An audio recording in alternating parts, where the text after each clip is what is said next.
Jangan putus asa. Bila kita berasa kurang, berasa susah, ekonomi kita bersedekah, pasti berjaya. Dia akan jadi murah rezeki. Kita kena muhasabah. Apa benda yang kita jauh? Kita jauh dengan mak kita. Kita kurang berhubung dengan ayah kita. Contoh, perbaiki itu.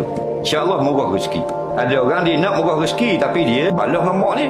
Jangan putus asa. Kerja buat kerja belaka. Jangan kerana nak kaya untuk rezeki yang halal. Dalam hadis kursi Allah kata ana inda zanni abdi bi. Kalau hamba-Ku sangka dia tak dapat kerja, sampai mati tak dapat kerja. Berilah sangka baik selalu dengan Allah bahawa Allah akan murahkan rezeki kita insya-Allah. Ketenangan itu yang paling penting. Walaupun kita belum dapat lagi kerja tetap, tapi hati kita kuat bergantung dengan Allah. Mutmainnah itu kita dapat rasai. Ketenangan hati walaupun tidak tak kerja macam orang lain, tapi hubungan kita tidak putus mengharap kepada Allah. Dia yang menyejukkan hati kita. Ramai mana orang pitih banyak. Nah, tapi dah senang duduk.